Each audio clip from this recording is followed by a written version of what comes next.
Hey racing fans, Doug Hen with the Number Cruncher back with you. This is video number 2 where I'd like to get into and share what objective handicapping is. First thing to note, of course, is that our program is just full of lots of information. The key is determining what's important and how do we pull it out consistently so that it actually has some handicapping value. I should mention before we get into this that this approach I've found is not very successful at half-mile tracks. 5/8 track and up, and especially with 7/8 of a mile and 1 mile ovals, this works very well. So keep that in mind. So here are the key aspects of what I call objective handicapping. So first of all, we need to establish our parameters. And what I'm looking for is 2 to 3 usable races, ideally at this racetrack. Races that are free of breaks, no post 10s, eliminate outside trips, and we're using lines on fast track or good track only. That kind of restriction may actually end us up at the bottom of the program and to find the usable races we're looking for, and that's okay. Actually, it can be a good thing because it means that the information's a bit hidden, and hopefully the horses we're then drawn to are actually going to have higher odds and pay better. So if a horse's form is all on half-mile tracks, we can use it, but as you can imagine, it won't stack up well. And to me, I don't have a problem with that. I generally don't like half-mile shippers anyway.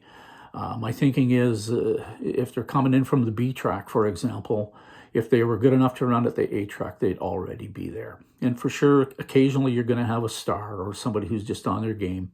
Keep that in mind as you're looking at it. But generally, that's just the way it goes. And we're looking for that information in terms of the races we're going to use. So here we go. Here's the first key calculation. We want to calculate front half speed. The leader's speed is provided in the program, and then I'll add 1/5 of a second for each length behind. I'll toss out a line where the horse is finished 10 lengths behind or more. The thinking is that if the speed shown in that race was too excessive, whereas the horse is going to move backwards significantly, that's not a good indicator. We're looking to compare speed in which the horse finished somewhat competitively. So first point, calculate front half speed.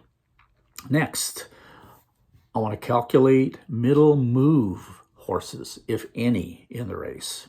And a middle move horse is some horse who has gained 4 lengths or better between the quarter pole and the half-mile pole without going backwards at the end. And as you can imagine, the rating or the lengths gained during that period, the bigger the better in terms of indicating a horse who is a horse we potentially want to follow. So that's our middle move horse. Finally, I calculate adjusted closing quarter. Take the closing quarter within our usable races, and I adjust it because a horse that has a great closing quarter but finishes 9th, beaten 10 lengths, not as impressive as a horse with the same quarter mile who's finished within 2 lengths. So you should be penalized if that's where it is in order to arrive at a legitimate figure to use or not use. So I start with 2 lengths. Anybody within 2 lengths, there's no penalty. But anything past 2 lengths, I'm going to, again, add on 1/5 of a second for each length behind. And a length behind past 2 lengths. And if that eliminates a horse as a potential quarter mile, last quarter horse, fair enough. So that's our 3 aspects. Front half speed, middle move horse, adjusted closing quarter. Then I'll rank the 4 horses in each category at the bottom left of the program, the middle of the program, and then the bottom right of the program. Remember, too, the bigger the gap between the top horses in the category and others will lead me to include that horse, for example, on my ticket. A speed horse that goes in 54 seconds, where the next speed horse is 55 and 4, that's pretty attractive and an indicator that this horse can be in a good position, and then if rated, he just might be somebody we want on our ticket.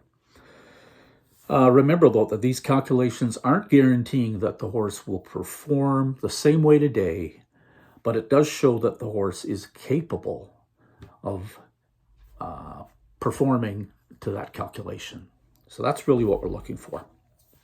After those 3 items are calculated, there's really one more piece to the puzzle, and that is tracking track bias. We really should be tracking the track bias and also how we're doing in each of these categories as we progress through the card. So let's move on to the next video where we will have a track bias discussion in a little more detail. Thank you.